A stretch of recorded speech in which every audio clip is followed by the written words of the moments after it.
go off into the sunset, and then more things can pop up. Yeah, that's true. Great. We can just wait another moment here. Welcome again to another MakerPad session. Today, very excited to have Allison Medina here from Higher Tech Ladies. It is a massive community. And so I'm really curious to hear about how you kind of hit scale there. And I know we can get into some of that in the Q&A, but it just feels like you've really reached so many people with what you've built. And you've done it in a really meaningful area of people's lives, which is work. It's like a super important thing as well. So I love to see that. I saw that you actually were in a band, touring in a band, which I thought was really fascinating. I know that's not directly community specifically, but I thought that was super interesting. It maybe is related. Yeah, it's funny that you bring it up because I was actually, when thinking about this talk, I almost drafted another talk, which was kind of like how all of the things I learned from being in a band helped me start this community. So I'm happy to talk about that too in Q&A, since that's not what I ended up whipping up for this, but it really is like, there's so many similarities to that, you know, like making music and being out in a physical community with building an online community that I learned. So that's fascinating. Well, maybe that's a blog post to come sort of after this. Why don't we jump into it? Hey, Tessa, how is it going? Good to see you. Yeah, why don't we jump into it? And like I said, we're going to hear from Allison for a little bit. She's going to give a talk, as you can see, top 7 community and business lessons that she's learned. Then we're going to jump to a Q&A, as always, and where you can just ask whatever questions come to mind. So with that, why don't I pass it over to you, Allison? Thanks so much. Hi, everybody. I am hoping that you have nearby you a pencil or pen and something to write on. And if you don't, you can use like the Notes app on your computer or phone. But I'm going to give you some prompts when going through this. Depending on where you're at with building a community, building a business, or just getting started, I think it's really powerful to like write things down. And I'm not saying take notes on what I'm saying, but I'll give you some prompts to think about like how this stuff works in your life for what you're building. So some stuff about me. Hi, my name is Allison Medina. I'm the founder of a community called Tech Ladies. We've grown to 100,000 members, which is crazy. This is a picture of me looking super awkward and nervous on my first day at Google. Before I started Tech Ladies, I worked in startups. I worked at Foursquare, Google, and a startup that was acquired by Google. And I worked across product and marketing. So here's, if you want to connect with me on Twitter, I'm Tech Lady Allison on Twitter and Instagram, and at Tech Ladies on IG, and at Join Tech Ladies on Twitter if you want to find us after this. Okay, so we launched in 2015 as an in-person meetup that just kind of kept growing. After I started the in-person meetup, started doing a newsletter, a Facebook group, just to keep in touch with people from the meetup. And that's what started to grow into what became Tech Ladies. So like the business aspect of Tech Ladies, the community aspect of Tech Ladies, and expanding beyond New York where we had first started. Tech Ladies is totally bootstrapped, so we never took any funding. And yeah, so something I'm really passionate about. If you have questions in the Q&A, it's like how to build things out without funding. Although there is a time and a place for funding too. And I recently started angel investing. So I think that if you're also thinking about raising, we can sort of talk through like when to raise and when to just keep bootstrapping. Okay, so this is what Tech Ladies is. We have a secret job board for members. That's why our website is highertechladies.com. And anonymous career advice. These are things we do in our community. We share our accomplishments, we share resources with each other, and we also host weekly webinars and online events. And just a little bit about what we've done. We've helped hundreds of women find jobs in tech. We've helped hundreds of companies hire more women on their teams. And we've helped members get raises at work, navigate tricky work problems, and learn new things every week. So that's a little bit about us. Now we can dive into some of these lessons. These are my top 7 community and business lessons so far. I should put so far in that too. Okay, the first one is what makes you weird is probably your greatest asset. You could also think of this as what makes you different. And here's what I mean by this. If you want to think about a prompt, this is good when you're trying to figure out what should my next idea be, or what kind of community do I want to launch. But also, if you've already launched, this can be about, well, what problems am I having? The things that we feel are weird about us or that make us different are really the most powerful things we can put out into our communities or businesses, because you are not the only one. So something I like to think about, and a good prompt for you if you're following writing things down, is how are you weird or different?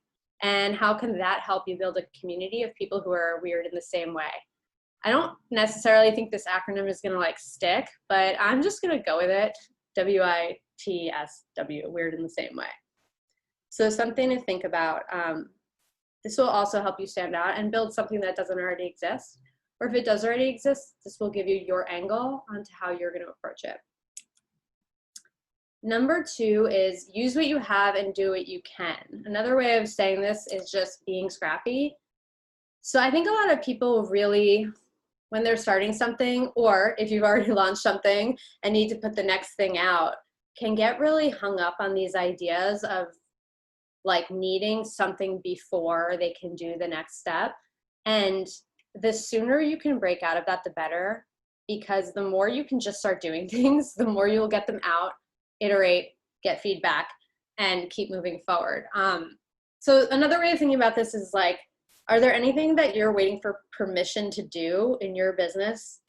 And these are all external factors. So like, I have to raise a seed round before I start charging customers. No, like you can start charging customers now if you've built something of value. Or I have to wait until I get into this accelerator program or something like that. Like you don't need any of this stuff to move forward. So we all have blocks like this. They're external things that we think we need to validate ourselves, validate our ideas. And you'll find that like most of them are just not true. And sometimes they're just excuses that we're telling ourselves because it's scary to move forward and start. And that's all the more reason to just be scrappy and get it going. So prompt for you to write down is think about what these things are for you, what's holding you back, what stories are you telling yourselves about permission you need to get started, and what could you put out right now? Like obviously we all know this in tech as the MVP, but like what's the easiest, lightest way that you could get this idea out and just start testing it?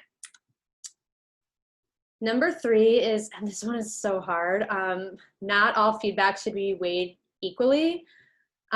This one I think probably took me the longest to learn. It's something I still struggle with, but this concept is tune out. So if you're following along by writing things down, you could almost draw a line on your paper and say like yes and no on one side of each paper.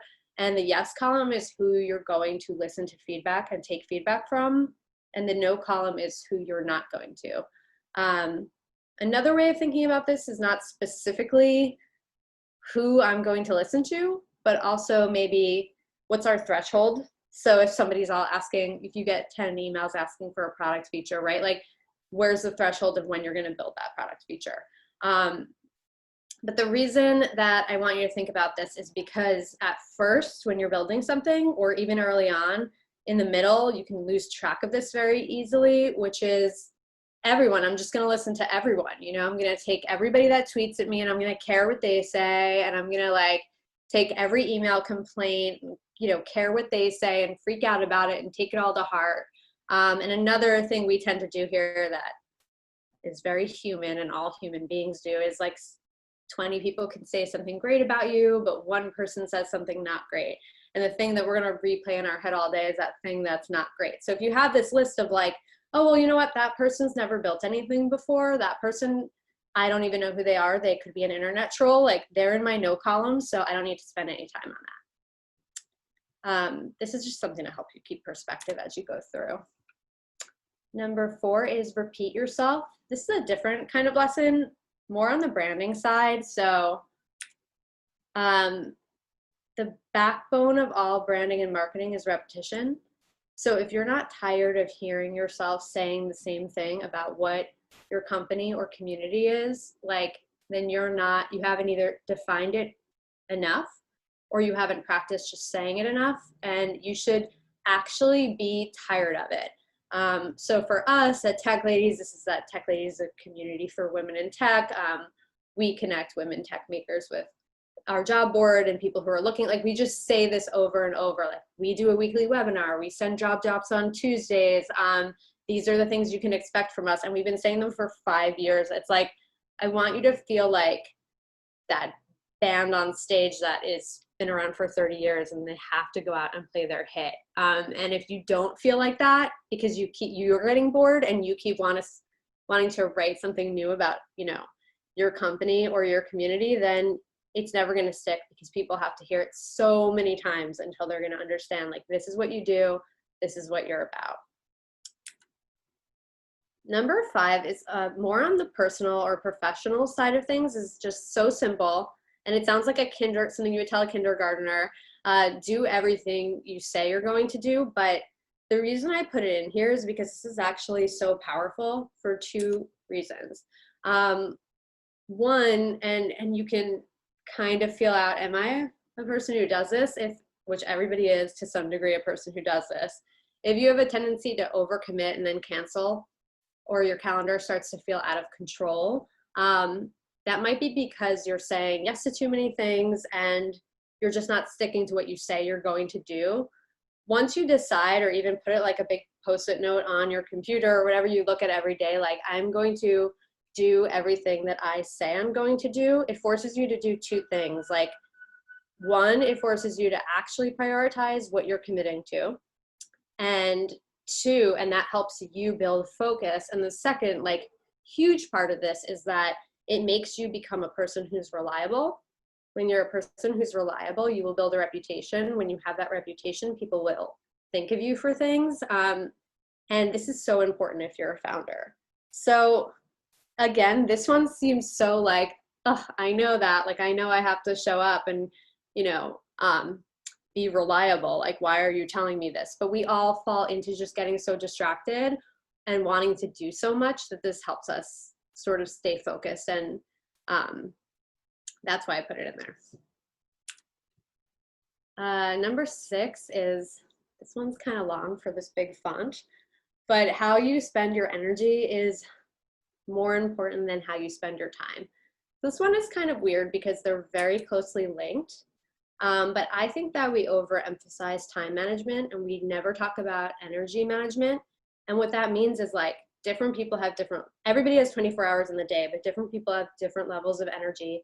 And you have different levels of energy given the day or what else is going on in your life or the time of day. And only you know these things about yourself. Like, only you can tell, like, you know what, this is my time to do something like deep work, or this is my time to work out and step away from the computer.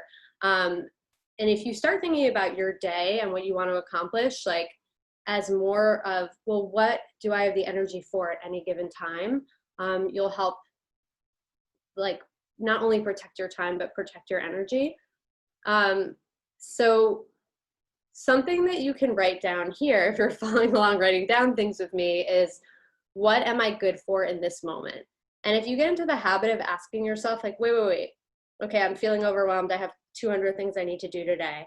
Asking yourself, like, well, what am I good for right now? Like, if I'm really tired, like, maybe that's the time you're sitting down and you're just firing off the easy emails. If you're actually, like, just got caffeinated, feeling really good, sitting down at your desk, like, the sun is shining, like, this is the time to work on that deep work thing that you've been putting off for a while, but you know it's gonna, like, really move you forward. So if you can start to master that, like, you'll also forgive yourself a little, because if you have this huge to-do list that's not getting done, you could say, well, like, you know what, I had a really low energy day because I'm going through something really hard in my personal life, so I didn't get as much of that done this day.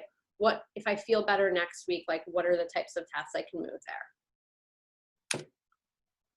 This is my last slide, which is break rules that don't make sense to you. There's a lot of, like, BS advice. It's like, just break things, move fast and break things, do whatever you want. That doesn't resonate, especially with women and people of color, because there are so many more rules that do apply to us and so many more, like, walls that we hit when we try to do things. So I think because of that, we tend to think like, okay, well, that doesn't apply to me. So like, how can I work in these systems? And one of them is like, that's why I say break rules that don't make sense to you. Because if there's something that you think is BS, like there's probably a bunch of other people who think that too, and you might be the person to break through it. So something to write down here is, what rules or stories do you follow that might be holding you back? This is really personal to each person. But if a rule doesn't make sense to you, how can you work around it? Because I promise you that I'm talking more to women and people of color here, but you know, like if you hang out, one of my favorite things to do is hang out with like smart white men and just see how they move around the world and don't let any of this stuff stop them. And we all need to like absorb some of that, because that's how we'll find that we can break these things down. Not saying that we will be treated equally when we go out and try to do the same things they do. No, of course not. We will hit walls that they don't hit. But if we just don't still try to figure out which ones will work for us and which ones are totally BS and we don't need to listen to, that's a key to, I think, getting different types of people, building businesses, keeping different types of people in their roles at CEO and things like that. But this applies to everybody. You're going to see rules that you thought were true about the world and like they're not. And if you can see them differently, you're going to see opportunities that other people don't. So this is something that's holding all of us back. Okay, I know I just flew through a ton of these, but if you want to write anything down that you missed, or like hopefully these are some thoughts that can get you prompted to thinking about like how these things work in your own lives and your own businesses and your own communities. And yeah, I'm happy to also just do Q&A and ask and answer questions about like this or anything else that you're working on or struggling with. Yeah, it's a good slide to screenshot, I think, for people watching later or right now. Maybe it's a good way to do it. I like to take the digital notes. Yeah, I thought it was really interesting that it seemed like a lot of these principles that you've sort of built for yourself are around your own, just like efficiency even. I mean, knowing who to take feedback from. I mean, that really cuts out a lot of potential stress. You know, shipping the MVP, I think that's something that's so important too. It's like, what can you just get out this week? And am I the one who's really delaying this because I'm thinking, whether it's permission or, you know, whatever, you're kind of just delaying getting to the actual kind of core of what it is you're trying to do. My sense is that maybe for people who are about to ship something new, or you're working on kind of getting that thing out the door, it seems like you could build a little bit of a confidence for yourself if you understood sort of what the value is that you're providing other people. And maybe that's a tough story for people too. They feel like, is this valuable? Is this not valuable? But I'm curious if there's kind of like a time for you, whether it was the beginning of sort of building this business or even later on when you shipped a new feature, how did you sort of, I guess, feel the confidence that, hey, this is something valuable that I can provide, and therefore maybe I'm still scared, but it's worth shipping? Yeah, we just put things out. Like that's how I started all of Tech Ladies, and that's why I'm such a big proponent of that, because like you just put it out, you will iterate and learn so much. So also it's pretty low stakes, like especially when you're smaller. You're like, okay, I'm gonna roll this out to 100 people. Okay, I'm gonna roll this out to 1,000 people. Like really, what is the worst that can happen? These things do not need to be perfect at this stage. And so then you'll get feedback. For us, I mean, everything was like that. So we put out, you know, for example, like we started our newsletter in 2014, 2015, just to stay in touch. And then we said, wait, we have 1,000 women who are subscribed to this newsletter. And a bunch of them are either looking for jobs or open to moving, and a lot of them were really like had amazing careers in tech. And I was like, wow, I bet companies would pay us to put jobs in this newsletter. Like this is before we built out a whole job board and everything and made it a big part of our business. And part of our mission was just, let's see if like, would companies pay to be in this newsletter? And then the answer was like, yes. And then, okay, well, are they actually making hires? Is it working? Is this a good match for this community? Yes, that was working. We couldn't believe it. We were like, wow, okay, so that's how we know we have a fit. And then came, let's build out a job board. And even then it wasn't, let's hire a huge team, let's raise a ton of money, let's build out this job board of the future. It was just literally a job board on Squarespace with a password. Like everybody had the same password, you know, and now we have an entire product built that's so unique to us, where we saw a big problem was like people couldn't get their jobs in front of the hiring managers. So we were really good at doing that. So we said, we'll build a product where your application goes straight to a hiring manager and you'll get reviewed. So if you're a member of Tech Ladies, that's something you get and it's free.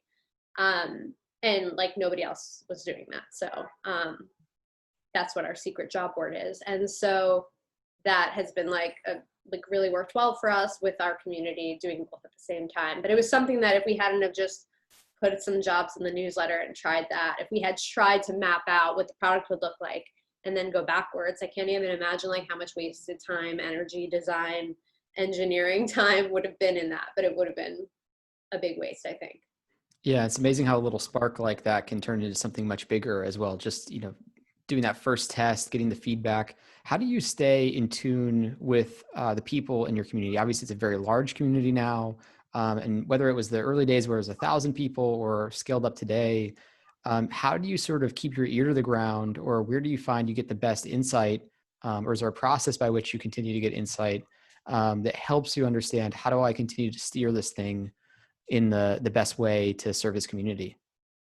I just stay really active in the community and I never stop. Like even as our team has grown and we have people doing different things, that like I used to do everything and then I hired people to help me do pieces of the puzzle, and now we have a team. I just never stopped like being in the community, reading and approving the posts, writing back to people in the comments. And I think you can take a little bit of time off to switch tasks and do that and have somebody else do that, but you should always kind of come back to that. Even as your role changes in this, because that is, for us, it's like everything's right there.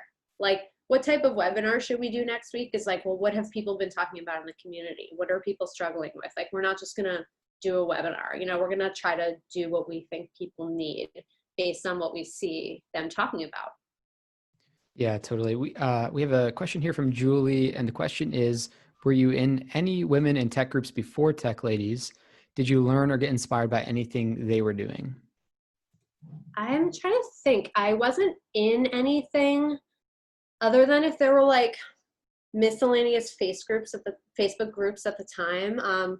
The main thing I knew about was Grace Hopper, and I just had never gone. It's like this huge conference for women in tech that has existed for a really long time. But we were kind of one of the first or earliest women in tech groups that came up like kind of on its own. I was involved with and still involved with women tech makers at Google. And so, but like ours is very, we're one of the first to be, you don't have to just be engineering. So like, because I was in product and marketing, I never really fit into any of these and more engineering type of groups for women in tech. And so I was like, oh, well, those really aren't for me. So if we build something, let's make it so it can be women in tech is the thing, is the umbrella. If you do design, marketing, if you're not in tech yet, but want to break into it, you're welcome. So like we're really open to a lot more people. And I think that that's part of why we've grown so much. Yeah, I was gonna say that probably relates to the size of the community that you have. I'm curious, and thanks for the question, Julie. Feel free, anyone else who wants to jump in with any questions. Looks like we just got another one, so I'll hold my question. Once people find a job through your community, do they tend to stick around in the community? Yeah, because like when you have a job, that's great, and you're gonna be happy and distracted for a little while. But like people, first of all, people job hunt around a lot, and second of all, like we do a lot of professional development. So like, and you might be struggling with something. Like the whole reason like I started Tech Ladies was like I was struggling at work, being the only woman on my team, dealing with issues of sexual harassment, like not being paid fairly. These things have not gone away. And they don't go away when you find a job, and they don't go away even if you love your job for a little while. So there's kind of like something for everyone, no matter what stage you're at. Whether you're starting a company, you can talk to people about that. Whether you're in a job but want to ask for a raise and don't know how to go about it, or like you asked for a raise and they told you no, now this is somewhere you can come and talk about it. So there's still so many things that you can need from being around like a really supportive community of other women in tech to share wisdom and what they've learned too. Yeah, I think a little bit of a recurring theme on some of these sessions is just how broad you can kind of go once you get people in the door. There's a lot of things that people want to connect on. There's a lot of things people are struggling with that they want to, work out or chat about. So that makes sense to me, that it's not just that one moment. It's kind of the full life cycle of, getting hired and then developing and then getting the next job. And can really kind of continue. It seems like you've done such a great job sort of putting this community first, building value for people, kind of building it one step at a time. I'm curious, like, how you see your own role, meaning, do you see yourself sort of as like, are you like, I'm a CEO and I'm thinking like a startup, or is it like I'm a community member and it's just my job to make sure everyone else gets more value and I'm kind of like laying the tracks out ahead of them? Or do you consider yourself like a community manager? Like, I guess I'm just wondering internally how you see your role within what it is that you're doing. I've had to like sort of bounce around over the years, especially because it was just me for a while, and then it was me and like two people. And so when you're bootstrapped, do everything really slowly. So I've done like every job pretty much within running Tech Ladies. But the one I always kind of keep is the one of community manager.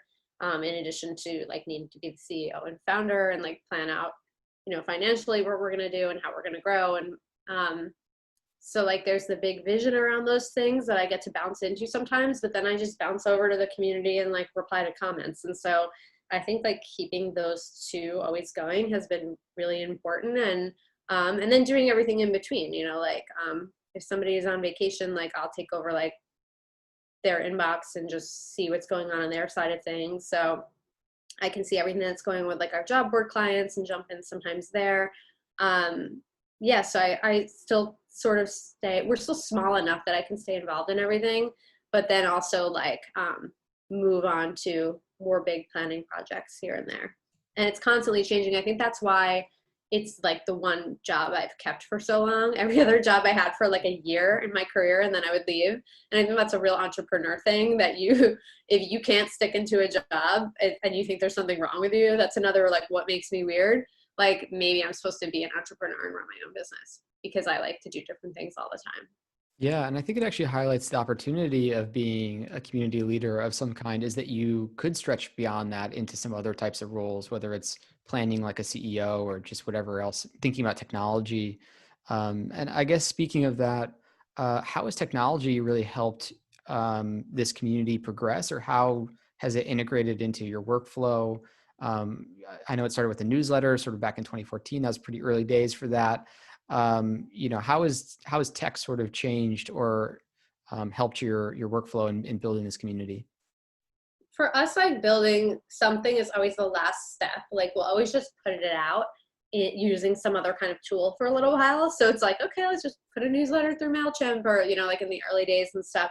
Let's throw a website up with Squarespace, like, and then we see how people use it, see how people want it, and then build from there. It's like bringing in like our tech team to write and design things, like, and design team, like when we're ready to build something is usually for us the last step of like, okay, we really know what it is and what we need to build, and then we build it as like the final thing. And like the downsides to using tech in that way are that you move a little bit slower, but the upsides to it, which has worked well for us, has been like, well, we really get to know it first before building it, which I think works a lot if you have like limited budget, if you're bootstrapped. But yeah, so that's like how I feel like we approach like actually using and building out our own proprietary type stuff versus just using, which we also just love to use, like other services, and built a lot on top of other services too. A lot cheaper, a lot less tech debt. So another question here: any advice/tips on how women, particularly women of color, can talk about money/success/power without having to adopt masculine energy? Ooh, that's a good question. I like this one. Yeah, and I think it's really timely, because I think like a lot of the criticisms coming out about like, first of all, it's all moved very slowly. Like it's very slow for women to get venture funding, and then they do, and then if they don't run their companies perfectly, they're it can have really bad consequences, because there's so much pressure on women to be like, okay, we're finally giving you the keys, like please build a better world, and if you don't, then it's really disappointing. And so I think, but at the same time, like you're saying, for women and women of color to talk about these things without being cutesy or relying on the, old male way of talking about things, I think it just depends on you and your personality. So I would say like looking into what, how you like to speak and just being authentically who you are plus those things, I think is the way to do it. I think like if that means your energy is kind of like a masculine energy, like, well, that's who you are and that's fair too. If it means you're kind of finding a new way of just coming out about this, like, I think that's great too. Um, so I think that there's like no right or wrong ways to do this. And I do think that probably the only wrong way to approach talking about power and money and things as a woman leader is to like not talk about it or take a back seat, because we really need like visibility here. So I think like coming out, talking about it in whatever way matches your personality is going to be more sustainable. So that really depends on the person. Like for me, like I'm not afraid to be like loud on Twitter about things that like that worked for us or successful for us, because like it gets the word out about us. And I try to tell everybody in Tech Ladies too, just like talk about your wins, like share them and don't be shy, because no one's going to do that for you. I think a lot of people are like living in this world where like it's still school and we're waiting for a grade or for somebody to like sing our praises. And I think it's really important to just actually like proactively go out and like sing your own praises. But it has to feel authentic to you. Like a lot of people will say like, well, that feels cheesy or weird to me. Like if that's not right for you, then like find a way that you can do it with your own voice. Yeah, great question and great answer. I think that it's interesting as well, because as you were talking about repeating your mission or repeating things for your brand, if you're also empowering people in the community to repeat similar messages, I feel like it creates more, more of a conversation or a bigger conversation. Another question here: what platform do you use to host your community on? Is it Slack, Circle, etc.? We actually have two communities. One is our free community, which is still on Facebook, which has been really interesting. But we have a lot of people who like begged us to move off of Facebook for obvious reasons. And so we keep it for our free community. It's a good resource and it's been around for so long, and there's like so many great threads that live there. And there's so many people discover us through that, actually. Like they find the community before even hearing about all these other things that we're doing. They're like, wait, this is a thing. It has a job board. It's a thing I can join. Then we have a paid community, which is called Founding Membership, and it's designed to be a much smaller version of our large community. And that is on Mighty Networks, which we really like for that community, because it kind of gave us everything we wanted to do. Like we have our events section, we can organize all of our threads in a really nice looking way, and it exists in its own app, like off of these larger apps that people don't trust as much. So I'm curious a little bit, and thanks for that question, putting on my business hat a little bit more, like how do you think about a little bit more in the weeds of, I guess like conversion between the free and paid, thinking about the full cycle of somebody sort of joining and then upgrading and then retaining them. I'd be curious just to hear, especially because if you left sort of a free space and went to a paid, I don't know if there's a migration a little bit there too, but just anything you want to speak to converting. Sure. Yeah, that's a good question.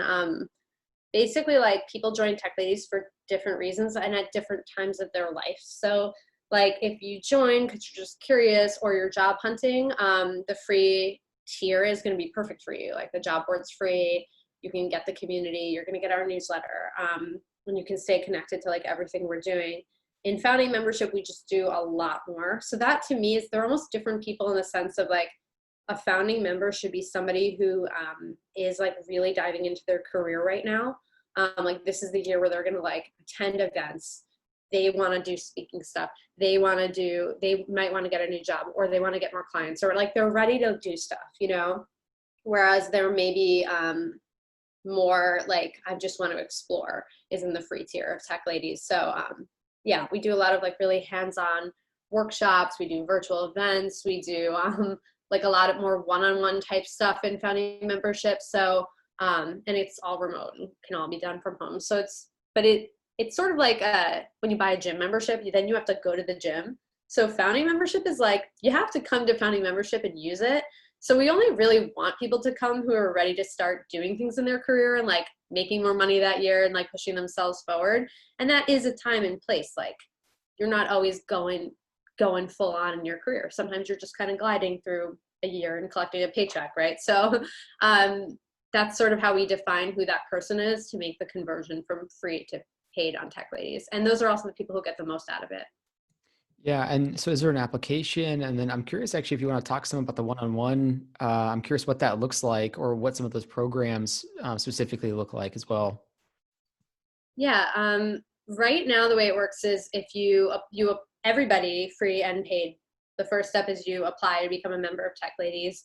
When you're approved, you get put on the free tier, and then we have founding member open weeks, and we have a wait list where like you can either come off the wait list or you can wait for an opening week to join, because we really want to contain the size of that so that we can keep all of the like more, unique, intimate stuff that we do in that community. But as far as the events for that community go, like we have virtual co-working, we do, and now that everything, we've pivoted everything to be online, we've been able to really successfully move some of that stuff over. So we'll do like networking in breakout rooms, and we are just being like more thoughtful about like what do these folks actually really need.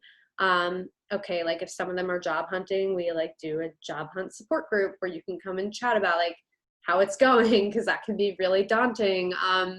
So we do like lots of different events like that. We also do a weekly webinar, and the webinars are open to everybody.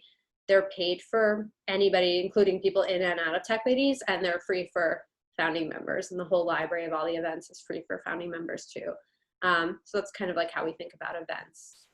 Yeah, I think the thing that it seems like you've established, and I think hiring is a good example, is that there is this process by which someone goes from sort of where they are now, which is maybe just starting in tech, and you could think about someone really earlier in their career, all the way up to, leadership, founding companies.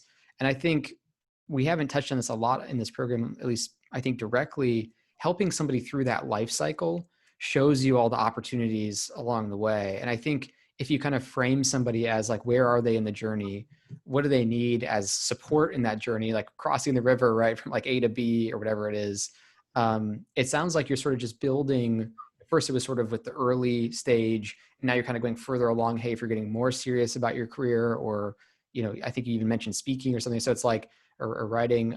So I just think that's a really smart way to frame how you add value to a community, and also meeting people where they are, meaning like, we're not going to force you to be in this like cohort here if you're just getting started. And so there's some really smart segmentation there as well. Something you said about like meeting people where they are is really interesting, because we've been doing this for so many years now that I find that keeps changing. And so it's really important for us to like grow with our members. And something that's really cool is like we can actually see there are Tech Ladies who like 3 years ago found their job on what was like one of the very early iterations of our job board, and then they got there, like they stayed there for 2.5 years, and then they just got their next job as a software engineer at a different company, and they found both on Tech Ladies. Like we have these like amazing success stories like that, but it's also very cool to see in the community, like actually like, oh, there are names that I recognize, especially in founding membership. It's much easier. We have about 1,000 founding members versus 100,000 free members. I remember people's names, and I'm like, oh, wow, look at what so-and-so is doing now. Last year they were doing this. It's like incredible how much you can do in a year when you're really going for it and when you have a support system. So it's really fun to see people grow. And then there's also just trends of what people need, So like for 2021, we're kind of moving our events around, and we originally just do a webinar every week where you sit down, you sign up, you learn something from an expert, and they're amazing. And we do one a week. And so for 2021 though, we're like, people are a little zoomed out, people are a little webinared out, like what types of like more interactive things that we do in founding membership, can we bring them out a little bit more and let everybody join? And then teach them what founding membership is in that. So we're like thinking it's like constantly changing. You can never just build something and then sit back for 4 years and expect like that people's careers are the same or that people's needs are the same. And that's true for every business and community. You have to like keep eyeing what to do there, because it's not always going to be the same thing. Yeah, you have to keep some feeling of forward motion, I think, is another thing I think about as well. Is just that it always needs to feel like, hey, this is building a little bit, it's growing a little bit, something new is happening, kind of keeping it fresh, essentially. It's interesting. So in the chat I gave last week, I talked some about how for what we're doing, scale was sort of not the goal at all, and meaning like we actually saw that as more and more people get added, potentially because it was like a live Slack group, could get really noisy. There's too many people. Um, how do you think about scale? I mean, it's 50,000 people across, right? The different platforms you have. Why is it that that scale is beneficial in your community? And how do you think about, does it work at 100,000? Are you always just trying to make it as large as possible? I'm curious how you think about that. Yeah, I think like for us, our original solution to that was create founding membership. So we always have this smaller version where we can do the things that we like to do on a smaller scale. Those like are always there. And it makes sense too because they're more costly for us. Like we're spending time figuring out how to do them. Where something we do for founding members is like we round up resources, we work with conferences and companies to get discounts for them. So like all this stuff that's super like time consuming um, and like really useful, like should go to the people who are paying to keep us around. Since we're bootstrapped and we don't have any magical like money keeping the show running, they're like ensuring that Tech Ladies will live another year and like continue to grow. So like part of that is like works very nicely. Like we're growing them and they're growing us, and supporting us. And then the other way of thinking about it is all as far as scale goes is like, okay, um, but like how big can even the free community get? And for us, it's been like, I always assumed that by the time we got to 100,000 members, we would need to start segmenting things more. Like, um, we're not even there yet because we're able, like, so much of what we do is so applicable to so many people, that I think that it has still worked. But there will be a time where it's like, okay, a million, if you have a million people in your community, what do you do? And so for us, there's still like, we're like, there's ways to spin that off, maybe it's like Tech Ladies product managers, Tech Ladies designers, maybe it's by city, like Tech Ladies New York, whatever. So there's like, I don't worry about being too big in that way. Like we can always figure out how to take everything we've learned about building our community and make it, smaller and more manageable, even if we got to like a million members. So we're just like, let's just grow. And then the other thing is that that's another reason it's been a plus that we're bootstrapped, is like, we're not blitz scaling our community. We don't want to. We want it to grow. We want the right people in the community and we want it to grow. We do want it to grow. We're not trying to keep 500 people in our community, obviously. But we want it to grow in a reasonable and thoughtful way. The most important criteria there is like the right person joining. And as long as the right person is still joining, then we know that they're going to get out what we have to offer them. And then that works. And that seems to work like no matter how big we've gotten so far. Yeah. How do you think about content? I know it started as a newsletter and that would be maybe considered content itself, but are you frequently writing on a blog? Like, I guess I'm thinking outside of the in-person live type conversations, how does content fit into this community equation for you in how you sort of add value to members, if at all? Yeah, for us, I mean, we've played around with like all of it. Um, at this point, I think hosting like a weekly event, which has now been our weekly webinars, is sort of like our biggest piece of content that we put out. So we work with an expert in a topic and do a webinar every week on a different topic that we know our members are like wanting to learn or wanting to brush up on. We record those. Those are saved in an on-demand webinars library that's only available to our founding members. Anyone else can just pop into anyone and pay as they go to join the ones they want that are happening weekly. So those have become like our biggest library of content that we have. Yeah, other than that, like we're just putting content on our social and stuff and growing it that way, but we're not currently like writing pieces. We do some content on the job board side for our clients there. So like we'll do some webinars around, we recently did a series for them that was like onboarding, remote management, in just teaching them how to do these things. So we do things for our job board clients too. They're like our other community is like, okay, there are paying customers and they want to know like what it takes to hire women in tech, like how they can attract a more diverse and inclusive pool of candidates. And so we're kind of like leaders for them and on that side of things. And they're another community that we serve that we put out some content for. We send them emails, we have PDFs, like Yeah. giving them tips. Yeah, it's super interesting. So you have another stakeholder as well, which is all these partners who are also the ones who add value in the sense that they hire people, or you're teaching them. So yeah, that's really fascinating. And I also love just how you've really just seems like you've just built layer after layer on the foundation. And so you don't have to move really quickly because it's like, no, we're just like putting one thing in at a time, keep growing. And especially if you're bootstrapped, it's kind of, that's the way, I think that's the way it goes in a bootstrap company. If anybody else has any questions, feel free to jump in here. I have many more questions, so I don't mind asking them, but I think this is a great time to ask Allison anything that's on your mind. So feel free to throw that in the Q&A or in the chat, either way. But this has been super fascinating for me already. So I'll wait 1 second here. And if not, I'm gonna keep going because I always have more questions to ask. That's great. All right, let's do it. So I'm curious, obviously community is a very hot topic now. You've been at it for a long time.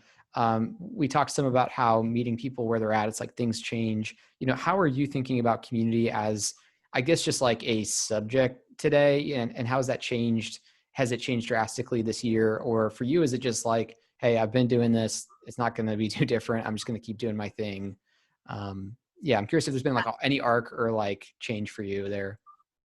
Yeah, it's been very cool to see that it's somewhat becoming legitimized in our industry, because definitely like when we started, I was like, oh, this is a thing, like rounding people up, figuring out like what they need and then serving them is a thing. And it wasn't like, I feel like when we started, we were just like a little ahead of the community trend. We were actually, even though this is going to sound weird, 2014, we were even a little bit ahead of the like trying to do something about like people were talking and spilling ink about diversity and inclusion in tech, but like trying to solve these problems or coming out and trying to solve them was still sort of like, yeah, but we're just going to talk about them. We're not going to like put money behind a job board that's going to solve that. That stuff was like still a little early. So it's been really cool to see this stuff really grow in the past couple of years, where it's like, no, we're putting budget behind this. And also community is a real thing and like a force to be reckoned with. It's not this like cutesy idea, but I also think like women have been building communities on the internet since the start, huge ones, including like the most obvious like one is like the mommy bloggers and mommy groups that have been like extremely powerful and been around for way longer than like when the tech world was paying attention and funding this. And some of these are huge. And then also you look at a lot of influencers or like beauty influencers who built giant communities around their followers. And so like, I think the connection between those types of groups and like realizing that those are actually very powerful. And then like crossing with tech and funding and stuff has been really interesting to see. Yeah, we were like a little early on some of that stuff. And I think like it's been nothing but like really validating to see everybody talking about this now and trying to figure out, like, well, what does it mean? And like, I think the biggest threat to this, or the thing that can get lost, is that unfortunately, you could say it's a community, but like if you're not really doing it, if you don't really think about it that way, if you aren't really authentic, if you aren't really like caring about the people in your community, you cannot fake it. You cannot hire somebody to do it who's not passionate about it. You can't just hire one person to do it like you would to handle some other piece of your business. And those are the things that I think are getting a little bit lost when just looked at as a buzzword versus like something that comes from a person who's truly experienced what that community has experienced, and then also like a natural connector and wants to connect people for real. Yeah, totally. Not to like throw shade, but I did see this fund that's like buying communities and sort of like taking over, and I just don't know if that's going to work. I think there is ways that can work if the founder stays on and stuff, but like if it is sort of that like just acquisition spree of all these mini communities, I just think you lose a little bit of the soul. So I'm curious to see how that plays out. I have another question here. How receptive have you found your community to be towards paid membership? How can I add value to what is initially a free community, and how do you encourage people to become paying members? I think there's always going to be like, this is kind of like going back to your, well, who am I going to listen to feedback from? Is you're going to really need this sheet when it comes to that, because if you've been doing everything for free, or you've been doing a lot of valuable things for free, and then you add something paid, you are going to hear some feedback that's like, what? Everything in the world should be free. So we just decided not to listen to people who said that. And that has been really great for us because, first of all, it's a small portion. Most people get it. They get like, oh, you're giving us all this stuff for free. That's amazing. And the paid members help fund that for both free and paid members. But the paid members get more, and that makes sense. So, so there's some pushback initially. But for us, one really key thing that I would say to everybody is like, make sure you don't take anything away from the free community. So like when we added our paid community, absolutely nothing was taken away from anybody in the free community. Like the job board was still free and always will be for job hunters. We would never like put a paywall behind our job board. So it's like, we know you're job hunting, which probably means you don't have money right now, or you don't have money to throw around. Most of the time that's what that means. And so not taking anything away. Also just straight up not listening to some people just don't like when there's a price tag on something at all. And so you can ignore that. There will be people who find it valuable and will pay you for that value.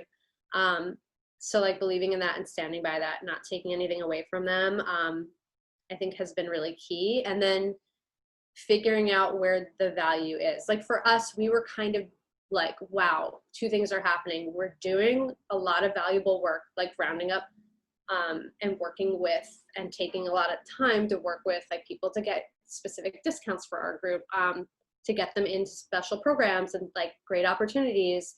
But then also because we were going so big, we were like, these things get snatched up so quickly that like we can't, like it's not a good experience for anybody. It's just a constant like, I missed it, I missed the thing, I missed the thing. And so we were like, that just needs to be smaller. So that's worked well for us to be able to offer that, and the time that we're taking on it is valuable, and we believe it's valuable, and that's been proven by people who like trust us with that, and then they help us grow the rest of the community so we can keep doing it. Yeah, I think that's the scariest thing for people is putting that price tag on. I do think there's an advantage of starting with free because it, essentially helps you build the attention that you need to then switch over to a paid model, or it builds that trust, I suppose. Another question. Hey, Allison, do you think it's important to use a mentor when growing your community business? Yeah, I think How have like mentors helped? Yeah. mentor, you said? Yeah. How have mentors helped, or do you think it's important to have a mentor? Yeah, I think like when people look for, I've never had like a traditional, like this is the person who guides me through everything. I've had a mix of people who are like maybe a few steps ahead of me in one way, but I'm maybe a few steps ahead of them in some way. And so we help each other. And then people who like I just help because I can or whatever, like I don't think there's this one person like I've had. I know people do have relationships like that are straight up like mentor-mentee relationships, especially at like larger companies and things. I love that, like, but I've never had that. I've just had like a group and a community and connections to people that I've like put time and energy into helping them, and they help me, and like that's been super valuable. Like that's like, okay, I know a person who solved this problem at their company once, and they're the person I'm going to call to ask them about how we should solve this problem at our company. And so there are like those relationships and people I catch up with that are like so valuable to me. But I think that the biggest problem about mentorship, the way we think about it, is like it can be a little bit like, well, I just want a mentor. I want somebody to tell me what to do, and then I just have to follow it. And like that's never going to work. You have to make things happen for yourself, And so I think some of this, like looking for a mentor, because we see it in our group a lot. They're like, where can I get a mentor? Where can I get a mentor? And it's like, well, like, how can you be a mentor, to like, what can you give? And like, something we do in our community is like ask and offer. Like, if you're going to ask for something, please also try to offer something. And we want to push people, like, because especially if you're early in your career, you might think, well, I just don't have anything to offer yet. And it's like, when I didn't have any connections in tech, and like I didn't have any like nothing to go on, I would just offer people. I would say, like, I'm a great writer and editor, so if you ever need someone to copy edit something, like, send it to me and I'll shoot it back to you within 2 hours. Like, that's something I can offer. You know, like, we all have something that we're good at that we can offer up. So thinking about, like, you know, if you're going to hit up somebody and ask them for help, or, you know, what you can offer on the other side. And that's how you build these relationships that can be like mentoring relationships. I've built many of those, and that's like sort of my version of mentorship, because I've never had like one mentor. Although I do think if you can find one, like, it's great. I think that's a great practice, both for community leaders and community members. If you're just a member of a community, just asking, how can I essentially feed the network? How can I add value? How can I, um, you know, yeah, do what I can to support other people? I just think that's how these things thrive. And I think it's actually not too different, almost in a way, the mindset of the community leader and the mindset of the community member. Either way, I think if you approach it that way, you can kind of push things forward. Obviously, it's a little bit more formal, and you're doing probably a lot more on the community leader side. But I think that's a great mindset to leave on.